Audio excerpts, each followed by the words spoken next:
you all. I know there's some people who have never been here before, and I want to thank the group here that have allowed us to come, and I know there was a lot of negotiating back and forth to make this night happen. This is one thing that we're trying to get used to this year.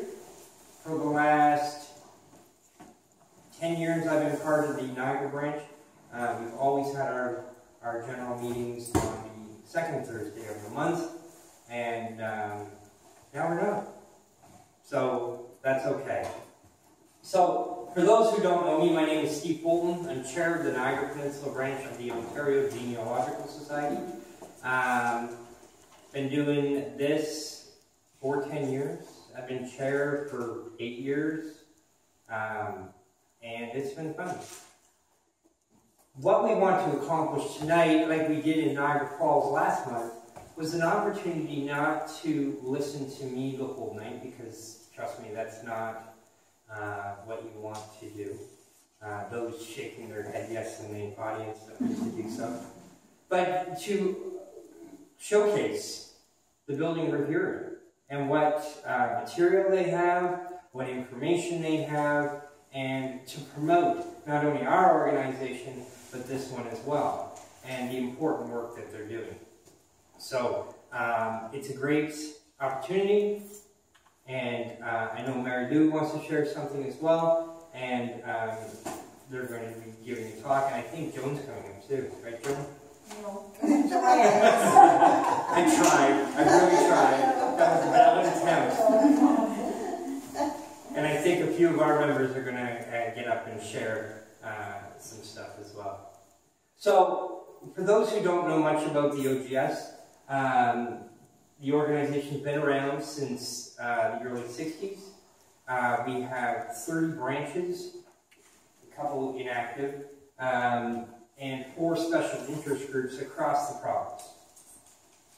And they have branches in that area, they have meetings just like we do, and it's a great resource. It is a great resource that you can't buy on Ancestry. The beauty of networking like this can never be found on the internet. They can put all the records they want online, but you cannot get the networking like we'll do here. We currently hold mini genealogy classes at the Welland and Public Libraries, Welland and Pelham Libraries, and it's just fascinating to see people who've never done it before come in and learn and connect. I'll share I'm just going to move this because I'm afraid I'm going to knock it over. We had a gentleman at the Welland Library. I'll just share this brief story. The gentleman was in his mid-70s and had said to us, "Well, I have not seen my mom since I was 3. And all I have is her marriage certificate." And you really feel for the guy. It's like, the guy has been trying, and he told me, he goes, "I've been trying for 10 years to find out anything about my mom." And you can't pay for this. You cannot find this. And that's why it's important that there's boots on the ground. And we said to him, "Well, you have the marriage certificate." Yes. Does it say her age? Yes. Does it say the date she got married? Yes. Let's do a little math. And we have the birth year. Obvious, for those who are experienced. I swore for just a moment that I was going to have a 75-year-old man doing cartwheels through the library. He was so excited, and he took that information and off he went. So part of this project we're doing in 2016 is to get people out. Get people out, get us out into different organizations and see what they have and what resources are there, and allow genealogists from the senior to the beginner to learn what is here. So one of the things that we're doing tonight is it's being recorded. And this information is going to be taken and shared with others and promoted even more. So, and that's what we want to do. And that's what's important to us. Okay? So, what are we doing as a genealogical organization? We're adopting technology. Society is changing in how we do things. To be quite honest with you, I have not been to a library in 4 months. My work doesn't allow it. My home life doesn't allow it. Working for OGS doesn't allow it. Doing genealogy isn't my thing at this time. It's just, I'm so busy. But we are taking the information that we're finding and we're starting to put it online. One of the latest projects that we're working on, one of our volunteers scanned the city of Thorold death books from the cemetery. 2 grand ledger books that have the most amazing writing in them. The penmanship is just out of this world. We have a volunteer, by the use of technology, we had a volunteer in Alaska transcribing them. She had to step aside. We had another volunteer, life is life, she had to step aside. Now we've settled on a volunteer in Saskatchewan who is now transcribing these records. And the beauty is, there's really nothing to them, well, there's lots to them, from the person, to how they died, when they died, where they're buried, the doctors, the physicians, the whole 9 yards. But that's it, it's just one line.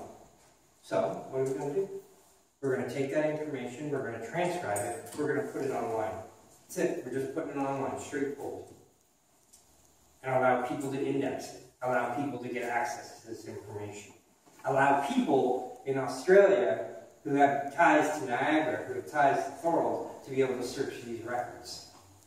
We are no longer a very small community, but we're a community worldwide in what we're doing. There's not a corner of this planet that we haven't had some sort of reference from.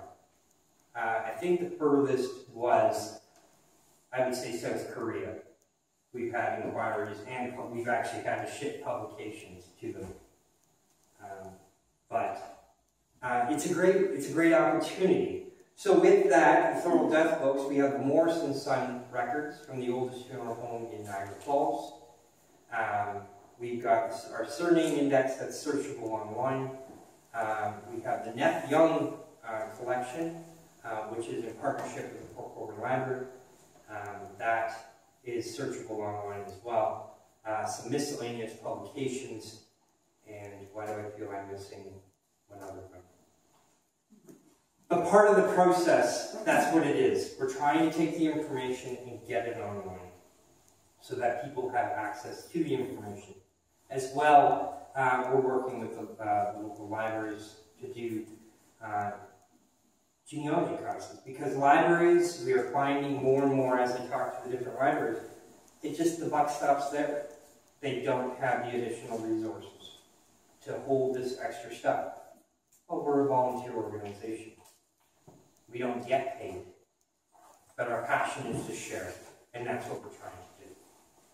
So, with that in mind, I will pass the floor, but I just want to share with the OGS, there are resources on the website as well, from the Tony Index, a name index that's got, I think it's 3.8 million names on there now. The Tony Index is not really a place where you can click a button and get the obit. The Tony Index is a pointer. So if you find a name that is your connection, it will reference you to the organization who holds that information. Okay? So use that as a tool that you can do. And if you're a member of OGS, you can go into the members only section, and there's other databases and stuff there that you can reference too. But, like I said, the networking is outstanding that you can use. One final thing, and I'm pointing right at Cindy, and she's just shaking her head, and she knew it was coming.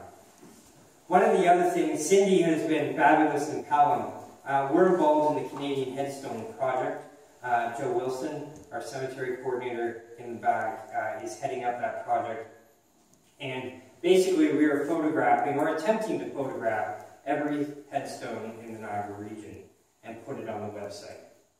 The public is already doing it. So when we decided to get on board, we decided to take genealogical standards with it, and basically, if we're going to do it, let's do it right. Let's make sure the data is accurate and stuff like that. Cindy has been working very, very hard in Pelham. We've lost count of how many headstones she actually has dug up at Hillside, I believe. And she just presented at the Pelham Council for not name changes, but to include the former names of the two cemeteries in Pelham. Hillside Cemetery in Ridgeville, which is part of Pelham, was originally Dottie's burying ground for almost, well, for over 100 years. And when I was searching my family, I couldn't find Dottie's Cemetery anywhere. Nobody knew where it was. And it took somebody in Niagara Falls Cemetery Division to tell me about Hillside was formerly Dottie's. And it turns out Fonthill Cemetery was also formerly Brown's burying ground. And I found an indenture that the OGS actually already had, and then I researched it again to make sure it was correct, that when Mr. Brown signed over the property to Fonthill, or to Pelham at the time, it was to remain Brown's burying ground forever. Of course, the name did change. So I went to council and requested that they not change the names back, but change their signs to include the former names, because that is the historical names of them, and that's what it should be. Yeah, because that's what you're looking at. And it's going to be done. I don't know how quickly. The budget passed earlier this year to do the signs, so the money's there. My understanding is that Hillside is going to be done this year, but I haven't heard anything definite as to when. I'm thinking the fall, but I'm just pleased that they went along with it, and which they rightfully should have, because I would have still fought for it. But the former names should be there. There are hundreds and thousands of people buried in these cemeteries under the former names, so they should be there. So that was one of my goals, and it's going to take place. And we have done everything we could to support Cindy in anything that she's needed, and that's what we're here for, and that's what we want to encourage you to keep doing. And we just got to get into Pelham because they've got some stuff they want us to look at as well. Because we have the ability for scanning and documents and stuff. One of the key, just briefly with the scanning, especially with the Thorold death books, we've just gone in and so the city's looking through the old ledgers, and we're like, oh, we'll digitize it, we'll transcribe it, we'll put it in Excel, and then we'll give you a free copy. So again, their resources are limited, so why not throw a bunch of volunteers at it, and everybody wins. So with that, I now turn the floor over to you. Okay. And you can tell us about this marvelous building and what we're going to experience tonight. Okay. All right. Here, I'll put that back for you. Okay, thank you. Okay. Welcome to West Lincoln and the Smithville train station, home of the West Lincoln Historical Society and Archives. My name is Joanne McLaren. I'm just one of the volunteers in this lovely facility, and we're glad we could share it with you tonight. A station was built in 1895, and the first train stopped in Smithville. Unfortunately, that station was struck with lightning and burned. So the present station was built in 1903. This station is typically the style built at that time. The front room at the far end is the gentleman's waiting room, where smoking was allowed and today is sometimes referred to as the turret room. The center room is the station master's office, where he would sit at his desk by the window and was able to look down either end of the track.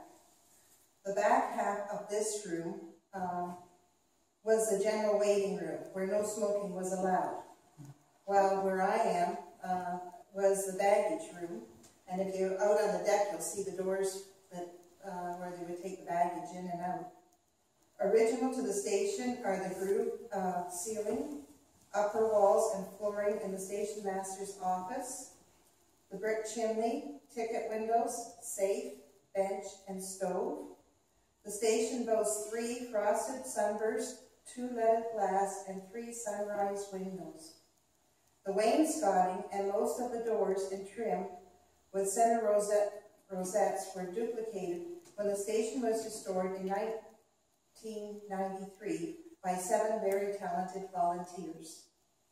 The station's role as a passenger station ended in 1981, then was sadly neglected until 1990 when the West Lincoln Township purchased the station and the property from Canadian Pacific. They then moved the building back to the right-of-way and placed it on a good basement. The local Architecture Conservation Advisory Committee arranged to have it provincially designated as a historical and architectural significance. In December 1993, the West Lincoln Historical Society bought the building with its lot from the Township of West Lincoln. The official opening of the restored railway station took place in November 29, 1997. The basement houses a climate-controlled vault where the history of the West Lincoln Township is stored. A workroom is provided for the volunteers in the archive area, and a mini museum of the TH&B and community memorabilia is also located there. Our historical archive holdings consist of family histories, census, marriage, and cemetery transcriptions, OGS cemetery records, a large 1876 map which shows the property owners in 3 townships, wills and deeds from 1867 to 1955, 9 books of Christian Guardian and Methodist papers, Loyalist and UE information, some business directories dated from 1891, some court records of Niagara 1866 to 1948, and the Morris Comfort Collection. We also have some small maps of the area which are for sale. Our archives is open on Tuesdays and Wednesdays, 10 a.m. to 4 p.m. from April until October, when you are welcome to come and research or call for an appointment. You'll also see many of the pictures around here. There's another one this size in the front room that you can go see, and it's just local landscapes and buildings around the area that we were lucky to have donated to us. So some of the pictures are really beautiful, and the work that went into restoring it was really quite a bit. So we'll be happy to give you a tour of our archives and the museum later this evening, and we hope you enjoy your visit with us. Okay. One other thing, that you're talking about cemeteries, I'm doing some research, and I discovered a fellow buried out in this area in World War I at the Evergreen Cemetery. And I asked around, a lot of people that were born and raised here didn't know where it was. It was at Caister Corners.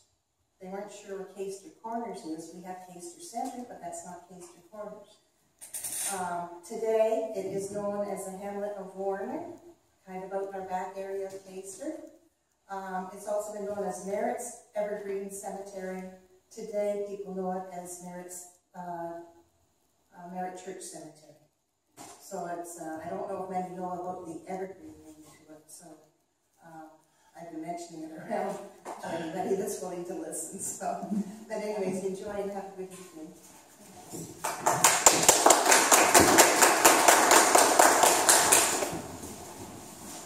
So, our cemetery people will be finding you. Your next best friend. So what are some of the family names that you would have here? Come on, Joan. Oh my gosh. Comfort? Adams, Comfort, Comfort, wow. Merritt's, Packhams? Russell Field, Griffin, of course. Kennedy, Lampman, tons of Lampman. Okay. Limburgers. So you got quite a few. Oh, yeah. No. So they're down to their. Zimmerman. Yeah. If you want to go and see. Right. So, Mary, why don't you come up and I'll collect my thoughts, and you wanted something to share with the group. Come on, we're not going to be all formal tonight. Jeez. That's all right. I'm happy to do it. I'm happy to have the opportunity. Thank you. I've never been to an OGS meeting, but I've done a lot of family research. In fact, I've managed to prove and get certificates for 14 loyalist ancestors for my husband. Wow. I don't have a loyalist in my family, but he is right with loyalists. So I started volunteering here downstairs, and you're going to be blown away when you go down there and see what these people have. I've always enjoyed working here. But that got me wondering why the town of Lincoln didn't have archives. Every other community around has one, but the town of Lincoln didn't. So I sort of got things started with a lot of other people who helped a lot, and we established an archives at the town of Lincoln 4 years ago.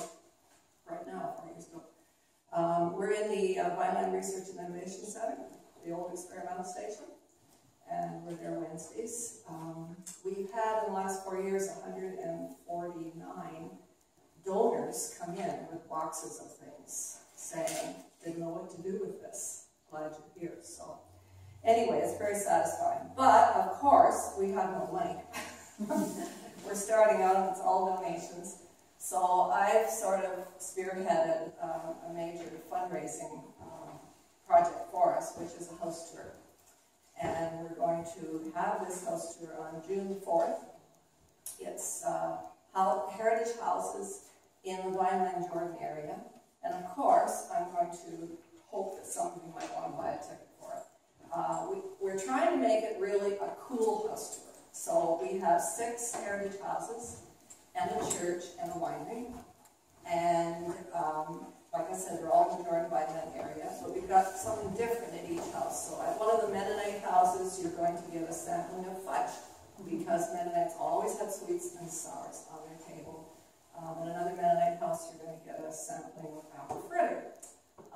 You're going to receive at one house the book that Helen Booth wrote about the schoolhouse and the Fry House that we're going to give away. At the winery, you will receive a complimentary glass of wine. So we're trying to make a really fun, inclusive day with the heritage of these houses. So you'll be given tours of the houses, and you'll learn all about the history of the house and all the high-level things in there. So the tickets are $25. And the Jordan Station United Church women are going to put a luncheon on, a variety of homemade quiche with salad and sweets. And if you know that church, you know they put on a really good meal. And that's $15, and that money goes directly to the church ladies as their fundraiser. So $25 for my tour, $15 for the lunch if you wish that. So if you'd like to buy tickets tonight, I have some with me. If you'd like to buy them another time, I can take your name and make sure you get them. So anyway, we want to buy a photocopier, believe it or not, for the archives, because we have just the little tabletop one. You do one sheet at a time. And we also would like to buy a scanner like you have. Yes, right? Yeah, because anyway, so that's the purpose of the fundraising. So if you could help us out by attending, and I guarantee you will have a fun day. June the 4th, 10 in the morning to 4 in the afternoon. Thank you, Steve. You're more than welcome. So again, this is what it's about. This is about connecting, communicating, and helping each other out to ultimately preserve our past for the future. Because if we don't do it, who's going to do it when we're all gone? Because that's what this boils down to. When you can scrape it all away, that's what this boils down to. So, I've been downstairs many a times. I've had a wonderful opportunity to visit downstairs and to explore. I think the ladies have only had to kick me out once. They really wanted to go home. And I know, it's just so rude. But it's a great opportunity. When I came here tonight, I did not realize, and I was shown by Joan, that if you're aware, the Bismarck Church was torn down. On our Facebook page a while back, I was out there, the excavator was on the property, and there was still garbage all over the place, and I was taking pictures of the headstones out there. But take point in the front room, they have the stained glass from the church, all encased. It's absolutely gorgeous. And you said you have the peak part of the front entranceway? It's the outside part of the window. Okay. Like what's up there with the window is the inside part. Yeah. And the outside part, we just left it as it was, didn't touch it up or anything, and we put a picture of the church on that with an explanation of what it is. So that's excellent. You get a chance, go to the front room, you'll see an amazing piece of stained glass in there. And really, I want you to explore, I want you to understand, and I want you to learn lots about this organization. And for those who live out here, especially about what you said about the cemetery, we're very intrigued. You know we've been out here. We might have stirred up a hornet's nest or two being out here, but we managed to get some pictures of a cemetery that had a black family buried into it, and we're still trying to get some information from that. We were so blessed to discover it by some hints from the folks here, and then we managed to get some pictures. So we were very pleased with that. The funny thing is how this all works together. We were at a volunteer dinner honoring a volunteer in the city of St. Catharines, and a gentleman sat down beside us from our church who we didn't really recognize right away. But once we established that, I said, well, where do you work? Oh, I work for the Conservation Authority. So I told him about the cemetery that is landlocked, but it's landlocked, and part of it is the, 20 mile? Mm-hmm. He's like, oh yeah, just when it freezes, just walk down the 20 mile, you'll be good, you can go right to it. And it was a great opportunity to talk to him about that section of land, and it was so unique how he was able to bring it together, and we were able to kind of share that point together, because he had no clue that there was a cemetery kind of tucked away on, tucked beside the 20 mile. So he found that quite intriguing. Now we just have to wait for the 20 mile to freeze and get or we take a boat. But anyways, that is it. That's what I wanted to share. I want to thank you, and may the tour begin. It's your facility. If you want to say how many people go down at one time, it's perfectly great. Just the stairs are steep. Don't hold stairs. Hold on to the stairs, please. So, thank you very kindly. Enjoy your evening. We have coffee and thing in the center room, is it not? Yes. Yes, for you to enjoy. Thank you. So, the other rules, John? Well, anybody that wants to come down, I guess, I don't know if you all have been doing it.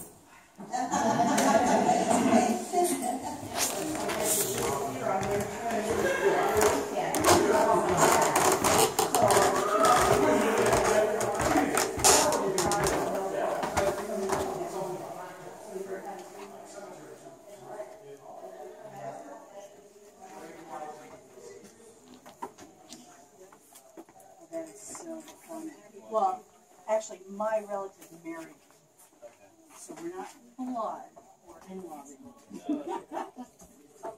Yeah. I gotta go upstairs. Pretty nice.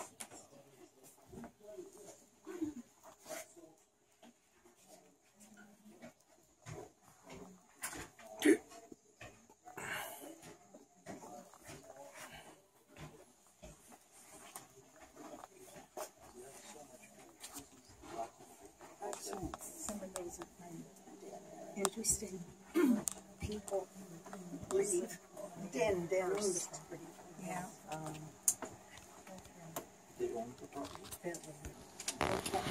This is the vault, and there's filing cabinets with all our 3 townships and Grimsby. Land documents right up from 1867 to about 1955. And that's where they end. They would have been shredded, but we offered to take them, so we have them here. And we've been transcribing some of them, but we're making a list of all the ones that are in there, and it's going to be going online for people anywhere to be able to come. So what area is that again? That is early Grimsby, Grimsby Village, North Grimsby, South Grimsby, Gainsborough, and Caister. Okay, great, thank you. I'm just going to take a walk. Okay. If I don't kill myself.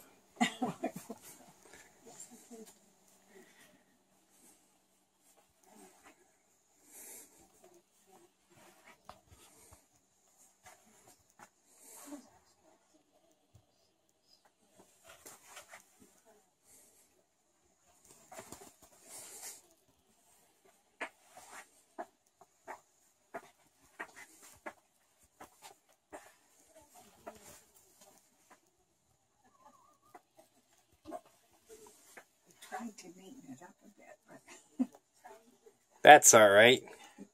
It's a fabulous collection. it's a collection, all right. Yeah. I just want to give people an idea of what you got.